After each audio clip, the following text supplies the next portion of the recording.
तो आदाब, नमस्कार, गुड इवनिंग, सत श्री अकाल। एक बार फिर आप तमाम लोगों का स्वागत है क्राइम तक की कहानी के इस एपिसोड में। उम्मीद है पूरी फैमिली अच्छी होगी, अपना ख्याल रख रही होगी। आईपीएल की शुरुआत हो चुकी है, धुआंधार शुरुआत हुई है। हालांकि धोनी की टीम हारी तो अफसोस हुआ, और क्योंकि Chennai super king favourite team है, लेकिन अभी तक की जो शुरुआत है अच्छी है। तो अगले 2 महीने तक देखिए क्या क्या आगे होता है। अब आते हैं आज की कहानी के ऊपर। बहुत पहले मैंने कहानी के दौरान आपको एक छोटा सा किस्सा सुनाया था, कैसे पुलिस रस्सी का सांप बनाती है। आज की जो कहानी है वो रस्सी को सांप बनाने की ही कहानी है। हम सब जानते हैं कि एक इंसान के अंदर, एक इंसान के जिस्म में कुल 208 हड्डियां होती हैं, लेकिन अपनी पुलिस तो कुछ भी कर सकती है, 208 को 210 हड्डियां भी बना सकती है। तो ये कहानी ऐसी एक लाश की है, कत्ल की है, और फिर उसके बाद जो कुछ होता है और जो पुलिस के लिए शर्मिंदगी की चीज़ है, ये उसकी कहानी है। कहानी मध्य प्रदेश के छिंदवाड़ा ज़िले की है। छिंदवाड़ा ज़िले में एक जोनपाल गांव है। ये पूरा जो गांव है ये ट्राइबल, ज़्यादातर यहाँ पे जो जाति के लोग हैं वो आदिवासी वो लोग रहते हैं। इसी गांव में कंचन नाम की एक लड़की रहा करती थी। 14 साल की उसकी उम्र थी, और ये बात है 2014 की। 2014 13 जून 2014 की रात थी। कंचन अपने घर के आसपास ही हमेशा वहीं पे रात को अपनी सहेलियों से मिला करती थी। लेकिन 13 जून 2014 की रात कंचन करीब 10 साढ़े 10 तक घर नहीं लौटी। तो घर वालों को फिक्र हुई। उसके पिता ने, भाई ने उसे ढूंढना शुरू किया, वो कहीं मिली नहीं। तो आखिर में वो पुलिस स्टेशन पहुंचते हैं, और पुलिस स्टेशन में जाकर अपनी बेटी की गुमशुदगी की रिपोर्ट लिखा देते हैं। 14 साल की कंचन गायब थी। पुलिस रिपोर्ट लिखती है। अगले दिन तफ्तीश के नाम पर थोड़ा इधर उधर घूमती है। उसके बाद कहती है हम ढूंढ रहे हैं। धीरे धीरे वक्त बीतता है। गरीब परिवार था, आदिवासियों का मोहल्ला था, शायद पुलिस इसीलिए इतना तवज्जो देती नहीं इस केस पर। अब धीरे धीरे वक्त बीतता है। माँ बाप अपनी तरफ से पूरी कोशिश कर रहे हैं कंचन को ढूंढने की, वो कहीं मिल नहीं रही है, और पुलिस मेहनत नहीं कर रही है। 2014 से 2021 आ जाता है, 7 साल बीत जाते हैं। 7 साल तक कंचन का पता नहीं चलता। इन 7 सालों में अब 14 साल की कंचन 21 साल की हो चुकी थी, लेकिन उसका कोई सुराग नहीं। अब इसी दौरान होता ये है कि इधर मध्य प्रदेश में एमपी पुलिस एक कैंपेन शुरू करती है, एक अभियान। और 2021 में, 2021 में, बल्कि 2020 में, और इस अभियान का नाम था ऑपरेशन मुस्कान। ऑपरेशन मुस्कान एक अच्छी खूबसूरत पहल थी। ऑपरेशन मुस्कान के तहत उन लोगों को ढूंढने का काम पुलिस को करना था जो लंबे वक्त से गुम है, गायब है, ख़ासतौर पर बच्चियाँ।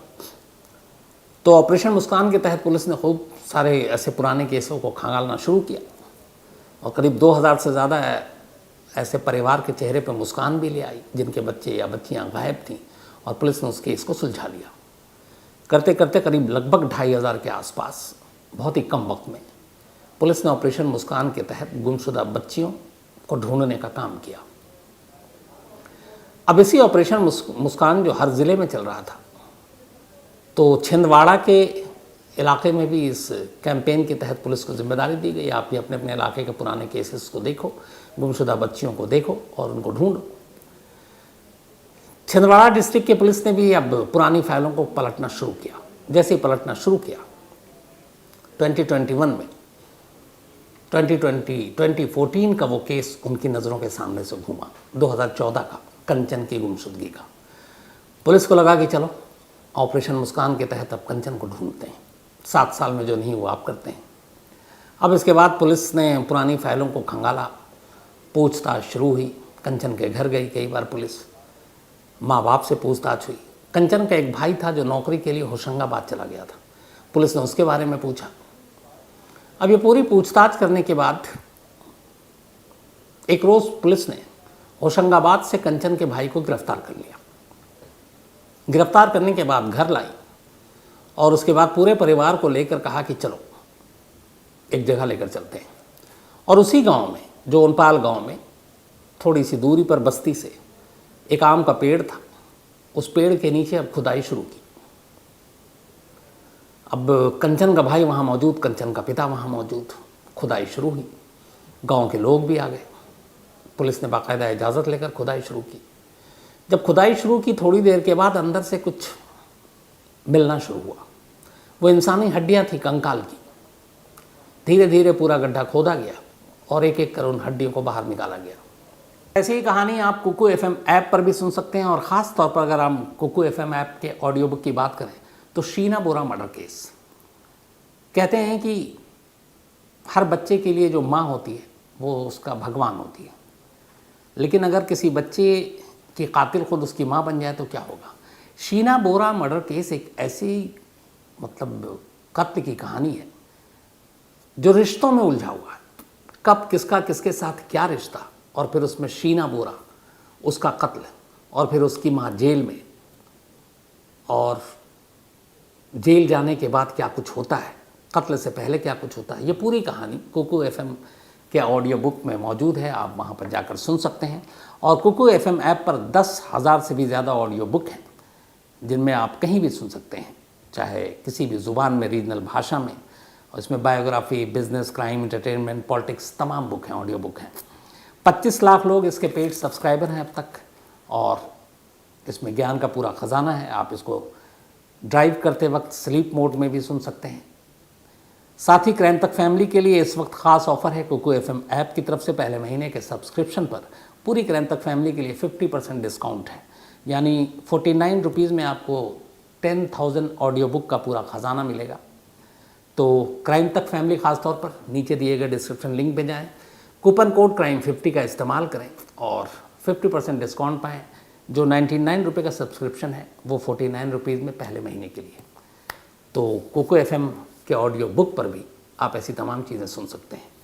कंकाल और कंकाल की शक्ल में हड्डियां बरामद होने के बाद पुलिस ने मौके पर ही कंचन के भाई और उसके पिता दोनों को गिरफ्तार कर लिया। और उनके ऊपर इल्ज़ाम ये कि इन दोनों ने ही अपनी बेटी और अपनी बहन कंचन का कत्ल किया, वो भी 7 साल पहले।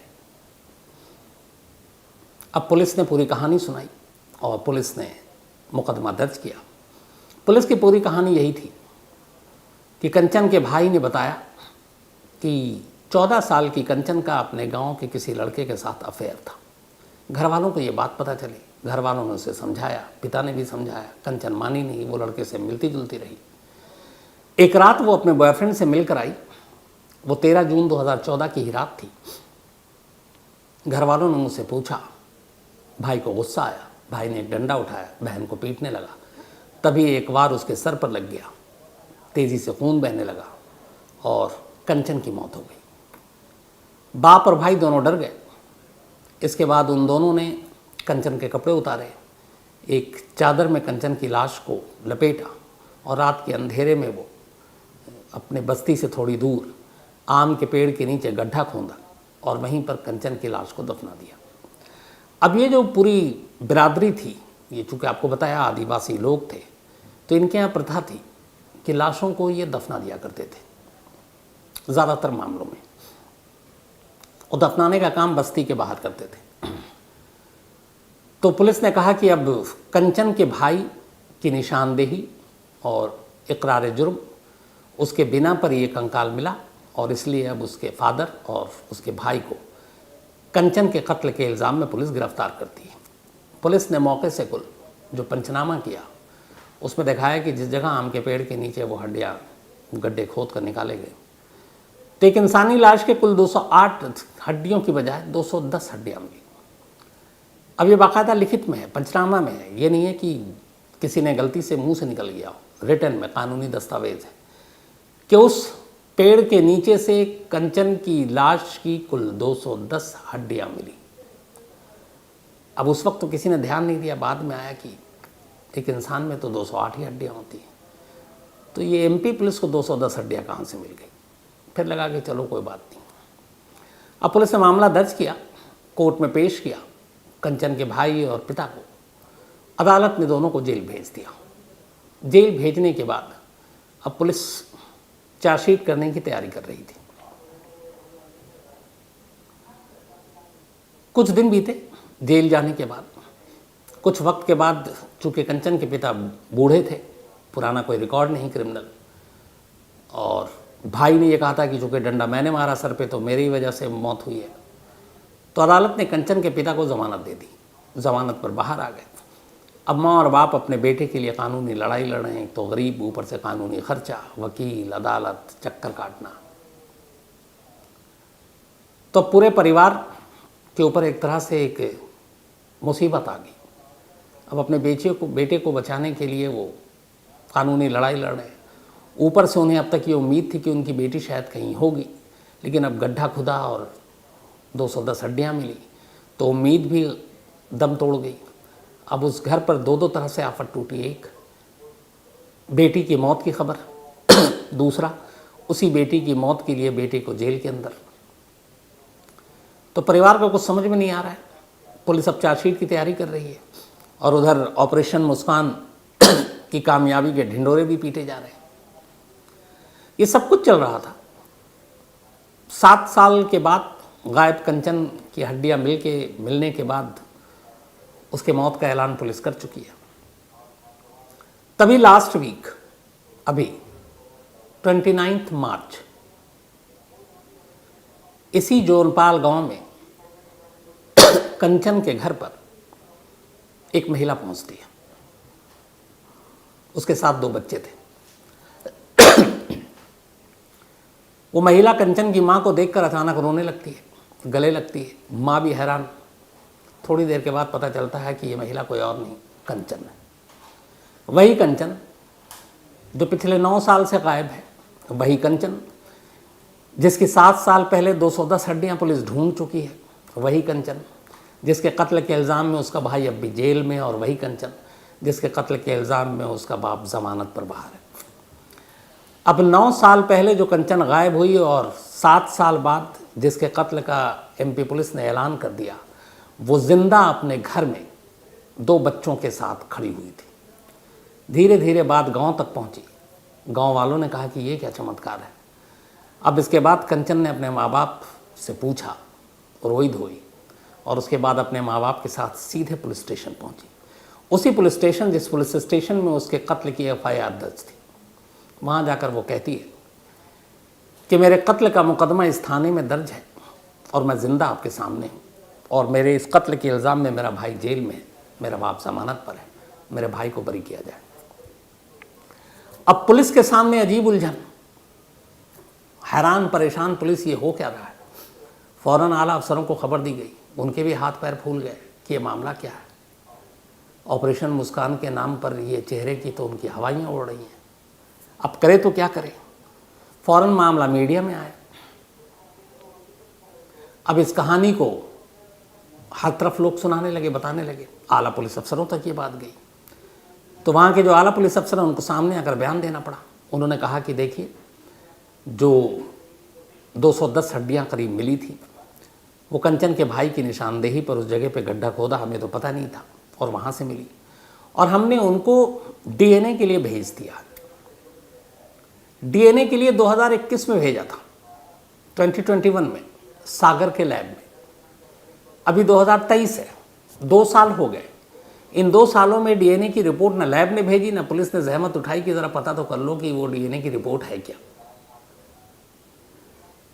अब DNA की रिपोर्ट होती तो बहुत सारी चीज़ें उस वक्त खुल जाती, पर पुलिस को तो मतलब ही नहीं था। अब 2 साल बाद एक मुर्दा लड़की कह रही है मैं जिंदा हूँ। अब पुलिस के सामने परेशान, तो पुलिस ने फिर वही दोहराया कि ठीक है, इनका दावा है, लेकिन हम अब DNA कराते हैं, सैंपल लेते हैं कि ये सच में कंचन है या कोई और है। अगर ये है तो फिर वो कौन थी। अब इधर कंचन से पूछा गया कि ये बताओ, तुम 7 साल से गायब, अब अचानक तुम 9 साल बाद आई हो, तुम्हारी कहानी क्या है, तुम क्यों गई। तब उसने अपनी कहानी सुनाई। उसने कहा कि असल में जब मैं घर में थी, एक लड़के से मुझे प्यार था, लेकिन मेरे पिता और भाई मुझे टोका टोकी करते थे, तो मुझे बड़ा गुस्सा भी आता था। मैं अपनी ज़िंदगी जीना चाहती थी, अकल थी नहीं उतनी, 14 साल की उम्र थी, तो मैं वहाँ से निकल गई और कुछ दिन तक उस लड़के के साथ रही, पर उस लड़के ने फिर मुझे धोखा दिया। फिर मैं पहले भोपाल गई, फिर उज्जैन गई, और इस दौरान में मुझे एक परिवार मिला और उन्होंने एक और लड़के से मेरी शादी करा दी। अब मेरे 2 बच्चे हैं, मैं ससुराल में रहती हूँ, बहुत खुश हूँ, मेरा पति भी अच्छा है, और मैं इस डर से फिर नहीं आई कि घर वाले मुझे मानेंगे नहीं इस शादी को, तो मैंने उनसे दूरी बना ली और इसलिए नहीं आई। तो पूछा कि आप क्यों आई हो? तब उसने बताया कि अभी 2-3 दिन पहले की बात है, मैं उज्जैन में मार्केट में बाज़ार में घूम रही थी। अचानक मुझे एक शख्स मिला, वो मुझे घूर रहा था और अचानक आकर बोलता है कि तुम कंचन हो। तो बोली, मैं घबरा गई। मैंने कहा आप? तो उसने कहा मैं जोनपाल गांव का रहने वाला हूँ। और उसने मुझे पहचान लिया था। हालांकि अब करीब 9 साल का फ़र्क आ गया है, वो बड़ी हो गई है, माँ बन चुकी है। तब उस शख्स ने जब अपने बारे में बताया तब मुझे उसके बारे में भी याद आया कि हाँ, ये हमारे पड़ोस में रहते हैं, हमारे चाचा टाइप हैं। फिर उसने कहा कि उस चाचा ने कहानी सुनाई कि तुम यहाँ हो और वहाँ तुम्हारी वजह से तुम्हारा पूरा परिवार जो है उसके ऊपर आफत टूटी हुई है। तुम्हारा भाई जेल में है, तुम्हारा जो पिता है वो बेल पर है और तुम्हारे खून का इल्ज़ाम तुम्हारे घर वालों पर लगा हुआ है। ये सुनते ही कंचन के पैरों तले ज़मीन खिसक गई। उसने कहा जब ये पता चला बस अगले ही दिन मैंने गाँव जाने का फ़ैसला किया और जब गाँव आई तो मुझे सच्चाई का पता चला, तो मैं ज़िंदा हूँ। अब सवाल ये है कि कंचन ज़िंदा है तो जो पेड़ के नीचे से 210 हड्डियाँ पुलिस ने बरामद की वो किसकी थी और पुलिस ने कैसे मान लिया कि कंचन मुर्दा है? तो अब जब इसकी परतें शुरू हुई तो जो पुलिस वाले थे जिन लोगों ने इस केस की तफ्तीश की, खूब वाहवाही लूटी उस वक्त ऑपरेशन मुस्कान के तहत, उन सब की भी सच्चाई धीरे धीरे आनी शुरू हुई। कंचन के चाचा सामने आए और उन्होंने कहा कि दरअसल जिस पेड़ के नीचे से वो जो 210 हड्डियाँ पुलिस ने बरामद करने का दावा किया है, उस आम के पेड़ के नीचे मेरी पत्नी की लाश दफन थी। हमारी बिरादरी में होता है, वो बुज़ुर्ग थी और मौत के बाद हम दफना देते हैं। तो मैंने वहीं उसी पेड़ के नीचे मैंने अपनी पत्नी की लाश दफनाई थी और जब पुलिस वाले आए थे तब भी मैं कह रहा था, लेकिन पुलिस वालों ने सुना नहीं और उन्होंने मेरी भतीजी की लाश दिखा दी, यानी कंचन की। तो बोले ये तो पुलिस ने उसी वक्त हम सब कह रहे थे। अब बाप से पूछा गया बाकी कि आप लोगों ने अपनी बेटी के कत्ल का इल्ज़ाम स्वीकार कैसे कर लिया? तो पिता ने बताया कि पुलिस जब आई 2021 में, उसने कहा तुम्हारी बेटी की गुमशुदगी का केस दोबारा से खोलेंगे। फिर वो लगातार कई बार आए, बेटे के बारे में पूछा। पुलिस की टीम होशंगाबाद पहुंच गई जहां वो नौकरी करता था, मोबाइल नंबर देकर उसे उठा कर ले गए और एक रात अचानक आकर कहती है कि हमें उस एक जगह गड्ढा खोदना है, साथ चलो। और उन्होंने हमें कुछ नहीं बताया कि यहाँ क्या ढूंढने आए। गड्ढा खोदा, वहाँ से कुछ हड्डियाँ निकाली और फिर हमें कहा कि तुमने कंचन को मारा है। हम बाप बेटे को सीधा जेल भेज दिया। अब वो तो ज़मानत पर आ गया लेकिन बेटा जेल में है। माँ ने अब बयान दिया कि 2021 में पुलिस आई और उसने कहा तुम्हारे पति और तुम्हारे बेटे ने तुम्हारी बेटी का कत्ल किया है और तुम भी ये मान लो, ये बात तुम्हारे बेटे ने मान लिया, नहीं तो अंजाम बुरा होगा। माँ ने कहा कि इतना धमकाया हमें कि हमने भी मान लिया। पिता ने कहा हमें इतना धमकाया कि पूरी ज़िंदगी बर्बाद कर देंगे, हमने भी मान लिया। बेटे से जब पूछा गया, जेल में है वो, तब उसके वकील ने कहा कि शुरुआत से ही बेटा कह रहा था मैं बेकसूर हूँ, मैंने छड़ी से मारा था, डंडे से नहीं, और छड़ी से अगर सर पे भी लगता है तो किसी की मौत नहीं होती है। हम सब बचपन में शायद स्कूल अपने मास्टर ट्यूशन पढ़ने वाली या स्कूल में हमेशा छड़ी से पिटे हैं और कई बार बचने के चक्कर में छड़ी सर पे भी लगा है, पीठ पे भी, हाथ पे भी, पैर पे भी। तो हर एक को पुलिस ने धमकाया और इसके बाद हर एक से जुर्म कबूल करवाया और इस केस को क्लोज़ किया। ऑपरेशन मुस्कान की एक और कामयाबी दिखाई, एक दिखाया कि एक और नंबर बढ़ गया पुरानी बच्चियों को ढूंढने का और उनके परिवार के चेहरे पर मुस्कान लाने का। अब इस तरीके से पुलिस ने इस ऑपरेशन मुस्कान को अंजाम दिया। तो न मालूम, जब तक कह रहे हैं कि करीब 2500 केस उन्होंने सुलझा लिए हैं, उन 2500 केस में से कितने असली मुस्कान हैं और कितने फर्जी हैं। अब आला पुलिस अफसरों ने इस मामले की जांच के आदेश दिए हैं। उन्होंने कहा है कि अब कंचन का दोबारा से हम लोग डीएनए सैंपल ले रहे हैं और भेज रहे हैं। और जो 2 साल पहले से एक डीएनए का सैंपल पड़ा हुआ जिसकी सुध बुद्ध नहीं थी पुलिस को कि 2 साल हो गए, रिपोर्ट तो मंगा लो, वो अब कह रहे हैं कि हम ज़रा उसको भी ला रहे हैं। तो अब ये सारी चीज़ें हो रही हैं और अब देखना है कि आगे क्या होता है। लेकिन कमाल है कि नहीं, जो मैंने शुरू में आपसे कहा था कि रस्सी का सांप और सांप की रस्सी ऐसे ही बनती है, और इस केस में वाकई ऐसे ही पुलिस ने किया। अगर ऐसा ना होता तो 208 की जगह 210 हड्डियाँ ना मिलती, 2 साल तक एक डीएनए रिपोर्ट लैब में धूल ना मतलब पड़ी होती धूल में। और इन चीज़ों से ये भी पता चलता है कि पुलिस जब केस को सुलझाने पे आती है तो कैसे सुलझाने पे आती है। तो ये थी आज की कहानी, और इसमें जो भी अपडेट होगा जब डीएनए रिपोर्ट और सैंपल सब आएगा मैं आपको ज़रूर बताऊंगा उसके बारे में। तो कहानी में फ़िलहाल इतना ही, लेकिन कहानी ख़त्म करूँ उससे पहले वही अपना सिलसिला। आज रिया सोनी जी इनका बर्थडे है, तो हैप्पी बर्थडे रिया सोनी जी। और ये हिमायरा सोनी की मम्मी है और दीपक, इन लोगों ने भेजा है छत्तीसगढ़ से। साथ ही अनीता चांगरे जी का भी आज जन्मदिन है, तो हैप्पी बर्थडे अनीता जी। और सुचित्रा की मम्मी हैं ये सतीश कुमार उर्फ तनवीर सिन्हा, इनका भी आज जन्मदिन है, तो हैप्पी बर्थडे सतीश। साथ ही आरफ सिंह का भी आज बर्थडे है, तो हैप्पी बर्थडे आरफ। और ये राम सिंह के बेटे हैं। तेजस्वी सिंह के भांजे का भी जन्मदिन है, तो हैप्पी बर्थडे उनको भी। आपने नाम लिखा नहीं तेजस्वी जी। नाव्या और काव्या, ये दोनों टीन्स हैं और इन दोनों का आज जन्मदिन है। एक घर में जुड़वा बच्चे हों और दोनों का एक साथ बर्थडे हो, घर में कितनी सारी खुशियाँ होती हैं। तो ये राहुल कुमार रावत, उनकी बेटियां हैं। और राहुल जी आप बड़े खुशकिस्मत हैं और लकी हैं कि आपके घर में जुड़वा बेटियां हैं। ऊपर वाला हमेशा अच्छा रखे इन दोनों को। इसके अलावा सुल्तान चांदीवाला, इनका भी जन्मदिन है आज, तो हैप्पी बर्थडे सुल्तान साहब। और ये वसीम के फादर हैं। पाम्पा, इनका भी आज बर्थडे है, तो हैप्पी बर्थडे पाम्पा। और ये मनिंदर सिंह ने भेजा है। इसके अलावा आलिमा, इनका भी बर्थडे है आज, तो हैप्पी बर्थडे आलिमा। और राशिद खान की वाइफ है ये, बल्कि इनका फर्स्ट को था, तो बिलेटेड हैप्पी बर्थडे। साथ ही अजय पूरवाल, इनका भी 31 मार्च को था। सॉरी अजय भाई, भूल गया, नज़रों के सामने से शायद गुजरा नहीं, लेकिन कोई बात नहीं, हैप्पी बर्थडे, आप हमेशा अच्छे रहें। और ये मंगोलिया से हैं। इसके अलावा एलेक्जिया ग्रेस, इनका भी जन्मदिन है, तो हैप्पी बर्थडे एलेक्जिया। और ये ग्रेस एंड एलेक्स की बिटिया हैं। साथ ही आशीष शर्मा, इन्होंने मेलिसा एक कहानी है उसकी कहानी सुनना चाहते हैं। रोहित राज, इन्होंने भी एक कहानी की फरमाइश की। यशराज, इन्होंने भी एक कहानी की फरमाइश की है। साथ ही निताई सरकार, इन्होंने भी एक कहानी की फरमाइश की है। इसके अलावा अहमद मुख्तार और इनकी फूफी, आप दोनों का बहुत बहुत शुक्रिया कहानी सुनने के लिए। और अनारकली की ये कहानी सुनना चाहते हैं, किसी दिन जल्दी सुनाता हूँ मैं आपको। तरुण अरोड़ा टोरंटो से, थैंक यू सो मच तरुण भाई, आपका भी।